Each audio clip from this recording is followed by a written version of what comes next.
నమస్తే, welcome to Legend TV.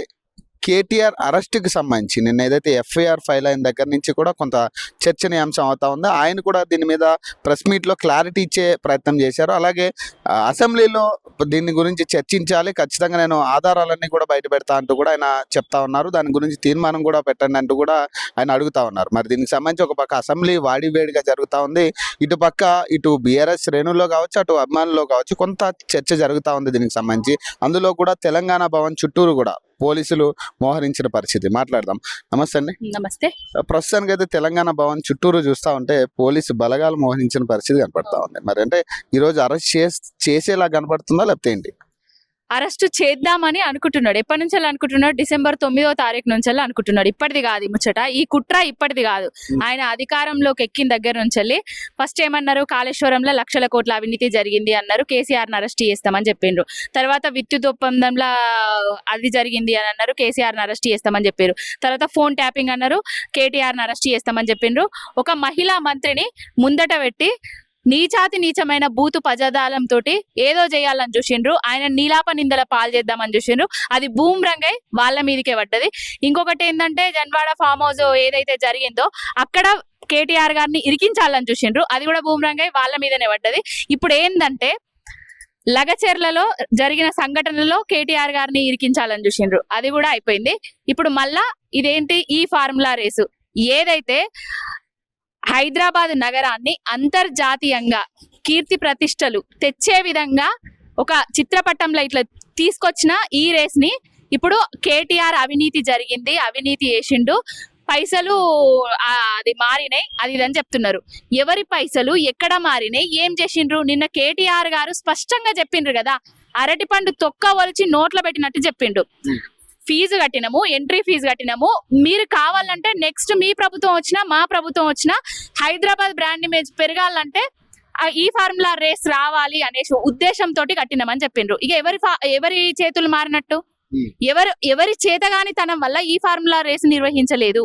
అసలు ఏవను రామనని చేసిండ్రు కానీ ఏవను రేవంత్ రెడ్డి హైదరాబాద్ ప్రతిష్టకు భంగం కలిగించే విధంగా అంతర్జాతీయంగా ఇప్పుడు ఈ ఫార్ములా రేస్ ను నిర్వహిస్తలేరని వాళ్ళు రిటర్న్ గా ఈయన మీద కేసు పెడుతున్నారు. మన ఇజ్జత్ తెలంగాణ రాష్ట్రంలోనే వీసుడు కాకుండా నిన్నటి వరకు ఒక అనుమానం ఉండే, అంటే అరెస్ట్ చేస్తారన్న కొద్ద అనుమానం, ఒక చర్చ ఉండే. మరి నిన్నైతే ఏదైతే ఎఫ్ఐఆర్ ఫైల్ అయిన తర్వాత నుంచి కూడా దీనికి కొంచెం బలం వచ్చే ప్రయత్నం జరుగుతా ఉంది. మరి అరెస్ట్ చేస్తారు పక్కాగా అని చెప్పేసి దీని గురించి ఏసీబీ సమావేశం కూడా జరిగింది నిన్న. అంటే ఖచ్చితంగా ఈ రోజు అరెస్ట్ చేసే ఛాన్స్ ఉందా? అరెస్ట్ చేస్తే ఏంటి పరిస్థితి? ఇగో అరెస్ట్ చేస్తారా చెయ్యరా అనేది సెకండరీ. అరెస్ట్ ఎందుకు చేస్తారు? ఏం దొంగతనం చేసిండని అరెస్ట్ చేస్తారు? పట్టపగలు బ్యాగు సంచులతోటి 50 లక్షల రూపాయలతోటి ప్రభుత్వాన్ని కూల్చడానికి చేసిండా? ఆయనను దొంగ అంటారు.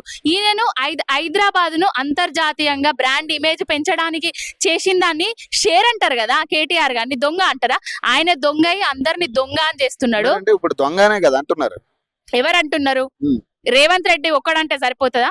తెలంగాణ రాష్ట్ర ప్రజానికానికి నిన్న ప్రెస్ మీట్ తోటి, కేటీఆర్ గారి ప్రెస్ మీట్ తోటి అందరికి తెలిసిపోయింది. అక్కడ ఏవి చేతులు మారలేదు, ఏం జరగలేదు, ఎంట్రీ ఫీజు కట్టిండ్రు, అది తప్ప. ఇప్పుడు క్యాబినెట్ లో చర్చ జరగలేదు అని చెప్తాడు కదా, ఆదానికి 100 కోట్లు తెచ్చుకున్నప్పుడు ఎవరి క్యాబినెట్ లో చర్చలు జరిగినాయి? మూసీకి 1,50,000 కోట్లతోటి ఆ ప్రాజెక్టు టెండర్ కు పిలిచినప్పుడు ఎవరితోటి చర్చలు జరిపిండ్రు? హైదరాబాదితుల ఇల్లులు కూర్చున్నప్పుడు ఎవరితో చర్చలు జరిపిండ్రు? ఎక్కడ చర్చలు జరిపిండ్రు? ఇప్పుడు దొంగది అన్నట్టున్నది. ఆయన దొంగతనం చేసిండు, పట్టపగలు దోచుకొని తిన్న దొంగ కాబట్టి ఇప్పుడు అందరినీ దొంగలను చేద్దామని, తాచెడ్డ కోతి వనమంతా చెడిపినట్టుగా ఈయన దొంగ అయిండు, అందరినీ దొంగం చేద్దామని అనుకుంటున్నాడు. కానీ ప్రతిదీ ఆయనకే బూమరంగ్ కాబోతుంది. ఇప్పుడు కేటీఆర్ గారి ఇమేజ్ ఇంతున్నా ఆకాశం అంతా ఎత్తేస్తున్నాడు రేవంత్ రెడ్డి ఆయన కక్షపూరితమైన కుట్రలతోటి. కానంటే ఇప్పుడు నిజంగా అంటే అరెస్ట్ జరిగితే ఖచ్చితంగా రిమాండ్ విధిస్తే ఏంటి పరిస్థితి? మరి బీఆర్ఎస్ శ్రేణులు భయపడతారా లేకపోతే ఏంటిదబ్బా? మేము బీఆర్ఎస్ పార్టీ వాళ్ళము, టిఆర్ఎస్ బీఆర్ఎస్ కేసీఆర్ గారి సైనికులము. మేము భయపడేది ఉద్యమం నుంచి వచ్చినాం. పోరాటాలు కొత్త కాదు, యుద్ధం కొత్త కాదు, మాకు జైల్లోకి పోవడం కొత్త కాదు, ఈ బేడీలు కొత్త కాదు. జైలు గోడల నుంచి కూడా చెప్తుంది జై తెలంగాణ, తెలంగాణ కోసం కొట్లాడుండ్రి అని. ప్రతి ఒక్కరం ఎవరిని అరెస్ట్ చేసినా, ఇప్పుడు ఎవరిని అరెస్ట్ చేసినా భయపడుతున్నారా ఎవరన్నా? ఎవ్వరం భయపడతలేము. ఒకరిని అరెస్ట్ చేస్తే 100 మంది బయటకు వస్తున్నాం ప్రశ్నించడానికి. అదే రేవంత్ రెడ్డి అన్నాడు కదా, ప్రజాపాలన అన్నాడు ప్రశ్నించే గొంతును అన్నాడు. ఆది నుంచి ప్రశ్నించే గొంతులను జైళ్ల పాలు చేస్తున్నాడు. కక్షతోటి నిర్బంధాలు చేసి అక్రమ కేసులలో ఇరికిస్తున్నాడు. ఎవరన్నా తగ్గుతున్నామా? ఎవరన్నా తగ్గేదేలే. రేవంత్ రెడ్డికి సుక్కలు చూపించుడే, రేవంత్ రెడ్డిని గద్దె దించుడే. కానీ అంటే ఒక్క విషయం అంటే ఈ రోజు అసెంబ్లీ తీర్మానం కూడా అడిగారు కదా మీరు, దీని గురించి చర్చించండి, ఖచ్చితంగా మేము మాట్లాడతాం దీని గురించి అని. మరి ఇస్తారంటారా మైక్? మైక్ ఇచ్చే ఛాన్స్ ఉందా మరి? ఇప్పుడు వాళ్ళు మైక్ ఎందుకు ఇస్తారు? నిన్ననే చెప్పిండ్రు కదా రామన్న గారు, దమ్ముంటే మీరు అసెంబ్లీలో చర్చకు సిద్ధంగా అండి, నేను చెప్తా ఏం జరిగిందో అనే విషయం అనేసి రామన్న గారే చెప్పిండ్రు. ఈ రోజు ల్యాబ్లో కూడా హరీష్ అన్న మా ఎమ్మెల్యేలు అందరు ఫ్లకార్డ్స్ పట్టుకొని ఈ ఫార్ములా రేస్ మీద చర్చలు జరగాలి అని చెప్తున్నారు. చర్చ వాళ్ళు జరపడానికి ఉన్నదో లేదో మరి ఇస్తారో ఏదో చూడాలి, వేచి చూడాలి. కంగారు పడతా ఉన్నారు. నిజంగా అరెస్ట్ జరిగితే జరగనే ఉన్నాయి, ఏదైనా కూడా మీరు కోర్టులో తేల్చుకోవచ్చు కదా. మరి ఎందుకు అంత కంగారు? అంటే వాళ్ళు మాట్లాడేదాకా కూడా మీరు ఛాన్స్ ఇవ్వట్లేదు. ఇప్పుడు కంగారు పడుతున్నామని మీరు అనుకుంటున్నారు, మేము కంగారు పడట్లేదు. అరెస్ట్ చేసుకోరా బిడ్డ అనే చెప్తున్నాము. మేము కంగారు పడట్లేదు, దేనికైనా ఫైట్ చేయడానికి సిద్ధంగా ఉన్నాం. మా కంగారు కాదు, మా కంగారు అంతా ఒకటే. రేవంత్ రెడ్డి తెలంగాణ రాష్ట్రాన్ని ఇంకా ఎంత వినాశనం చేస్తాడు, ఈ తెలంగాణ రాష్ట్రాన్ని రాష్ట్రంలోనే కాకుండా దేశంలోనే కాకుండా అంతర్జాతీయంగా తెలంగాణ రాష్ట్ర ఇజ్జత్ తీస్తున్నాడనే కంగారు తప్ప మాకు ఇంకో కంగారు లేదు. కేసుల మీద కంగారే లేదు, కొట్లాట మీద కంగారే లేదు. మీరు అన్నట్టుగా ఏదైతే మీ నాయకుడు అన్నట్టుగా మరి యోగా చేస్తా, రకరకాల మెడిటేషన్ చేస్తా అని ఏదైతే అన్నాడు, మరి నిజంగా అరెస్ట్ చేసి రిమాండ్ విధిస్తే అది పక్కా చేస్తారు మరి? తప్పకుండా అవే పనులా ఉంటాయా? ఒక గంట సేపు అది చేస్తాము, 24 గంటలు రాష్ట్రం కోసం పరితపించేటోళ్ళము, రాష్ట్ర అభివృద్ధి కోసం ఏం చేయాలని ఆలోచన చేసేటోళ్ళము, రైతుల సమస్యల గురించి ఇంకేం చేయాలని చర్చించుకునేటోళ్ళము, వాళ్ళకు ముందుండి దారుల్లో చూపించేటోళ్ళము. లగచర్లదే ఏం జరిగిందో చూసిండ్రు కదా. రామన్నను ఎంత బదనాం చేయాలని చూసిండ్రు.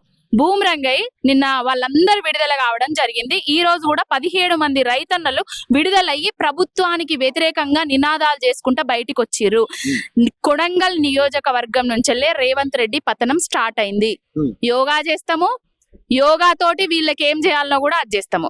మరి ఫైనల్ ఒకటి చెప్పండి, నిజంగా అంటే ఈ పోలీస్ బలగాలంతా చూస్తూ ఉంటాయి. ఇప్పుడు బీఆర్ఎస్ భవన్ చుట్టూరు ఉన్న పోలీస్ బలగాలు కావచ్చు, లేడీ పోలీసులు కూడా చాలా మందిని పెట్టడం జరిగింది. ఒకవేళ నిజంగా ఈ రోజు అరెస్ట్ చేసి రిమాండ్ తీసుకునే ఛాన్స్ ఉంటే మరి ఏంటి రియాక్షన్ ఎలా ఉండబోతుంది మరి బీఆర్ఎస్ నాయకులు? మరి రియాక్షన్ భారీగానే ఉండబోతుంది. ఏం చేసిండ్రని అరెస్ట్ చేస్తారు? రైతులకు అండగా నిలిచినందుకు అరెస్ట్ చేస్తారా? హైదరాబాద్ బ్రాండ్ ఇమేజ్ ను పెంచినందుకు అరెస్ట్ చేస్తారా? దేనికోసం అరెస్ట్ చేస్తున్నారు రామన్నను? ఈ ఫార్ములా రేస్ లా డబ్బులు లావాదేవీలు జరగలేదు. 56 కోట్ల రూపాయలు ఎంట్రీ ఫీజు మాత్రమే, అది బ్యాంకుల్లో కట్టి ఉన్నది. అది వీళ్ళకు కూడా తెలుసు. నిన్నటి వరకు బయటికి రాని విషయం ఏంటంటే ఈ ఫార్ములా రేస్ ఆయనే వచ్చి రేవంత్ రెడ్డిని కలిసిన విషయం కూడా ఏ మీడియా ప్రముఖులు చెప్పలేదు. ఎందుకు చెప్పలేదు? ఎందుకు బయటికి రానియలేదు? ఆ లెటర్లు రాసినవి కూడా ఎంట్రీ ఫీజు కట్టిండ్రు, మీరు ఇంకా కొంత కట్టాల్సి ఉన్నది, మేము రేస్ కండక్ట్ చేయడానికి సిద్ధంగా ఉన్నామని చెప్పిండ్రు. వీళ్ళకు చాతగాక కదా, మన బ్రాండ్ ఇమేజ్ దెబ్బతిన్నది కదా. ఇప్పుడు వాళ్ళే రివర్స్ గా ఈయన మీద కేసు పెట్టబోతున్నారు కదా. ఏ ఆధారం లేకుండా ఎఫ్ఐఆర్ ఫైల్ చేసిరంటారా? మీరు చెప్పండి దానికి. ఇప్పుడు ఆయన దగ్గర ఏ ఆధారాలు? మా దగ్గర ఉన్న ఆధారాలు అయితే నిన్న రామన్న గారు అన్ని బయట పెట్టిండ్రు. మరి ఆయన దగ్గర ఏం ఆధారాలు ఉన్నాయో మరి గవర్నర్ గారిని తప్పుదోవ పట్టిస్తున్నాడా, కోర్టులను తప్పుదోవ పట్టియడానికి చేస్తున్నాడా చూద్దాము. ఇప్పుడు నరేందర్ రెడ్డి గారి మీద అరెస్ట్ చేసిండ్రు. రామన్న గారితోటి 46 సార్లు సురేష్ యాదవ్ అనేటాయనే మాట్లాడిండు, నరేందర్ తోటి మాట్లాడిండు, అది అని చెప్పిండ్రు. ఆయన జైల్లో ఉండంగానే నరేందర్ గారు అప్రూవర్ గా మారిండ్రు. వెనకాలండి చేసింది మొత్తం కేటీఆర్ అనేసి ఒకటి నోటు బయటకు వచ్చింది. అది ప్రీ ప్లాన్డ్ గా చేసిండ్రు కదా, నిరూపించిండ్రా? అందులో ఎక్కడన్నా కేటీఆర్ గారు ఉన్నారని నిరూపించిండ్రా? ఇది కూడా గంతే. ఏందంటే ఆయన దొంగ, రేవంత్ రెడ్డి అనేటోడు పట్టపగలు బ్యాగు సంచులతోటి దొరికిన దొంగ, రాజ్యాంగబద్ధంగా ప్రజలు ఎన్నుకోబడిన సర్కారును డబ్బులతోటి కూల్చాలని చూసిన దొంగ. ఆ దొంగ అభద్రతా భావంతో రామన్న కూడా ఆ దొంగతనాన్ని దొంగ అనే నెపం నెట్టాలని చూస్తున్నాడు. ఆయన దొంగ కాదు, నీతి నిజాయితీకి మారు పేరు మా రామన్న. కానీ మీరు అనుకున్నట్టుగా నిజంగా కక్షపూరితంగా ఇదంతా జరుగుతుంది అనుకుంటే మరి కేటీఆర్ ను ఒక్కరోజు జైల్లో పెట్టినా కూడా రేవంత్ రెడ్డి గెలిచినట్టే కదా. ఎందుకు గెలిచినట్టు? దేనికోసం? దేనికోసం గెలిచినట్టు? పూర్తిగా ఇదంతా జరిగింది. కక్షతోటే చేస్తున్నాడు. గెలిచినట్టు ఎట్లా అనుకుంటాడు? బలుపుని చూసి వాపు అనుకుంటాడు. గెలుస్తలేడు. పతనాన్ని ఆయననే కొరిమితోటికి తలగొక్కుంటున్నాడు. ఆయన పతనాన్ని ఆయననే చేతులారా చేసుకుంటున్నాడు. ఈర్లపల్లి శంకర్ అనేటోడు ఒక దుర్మార్గపు ఎమ్మెల్యే, చరిత్రహీన ఎమ్మెల్యే. ఎందుకు చెప్తున్నా అంటే ఎమ్మెల్యే అయిన దగ్గర నుంచి 6 గ్యారంటీల పేపర్ ను పండ్లల్లో పాస్ తీసుకోవడానికి అసెంబ్లీ సాక్షిగా ఉపయోగించిండు. అదే ఎమ్మెల్యే ఒక కులం మీద అనుచిత వ్యాఖ్యలు చేసిండు. ఈ రోజు అదే నీచ నికృష్ట ఎమ్మెల్యే అసెంబ్లీ సాక్షిగా బీఆర్ఎస్ ఎమ్మెల్యే మీదికి పేపర్లు విసరడమా, మైకులు విసరడమా, చెప్పులు విసరడమా ఏదో చేసిండు. మేము ఇందాకనే వీడియో చూసినాము. ఇలాంటి వాడిని ఆ స్పీకర్ గారు తక్షణమే ఆయనను సస్పెండ్ చేయాలని కోరుకుంటాను.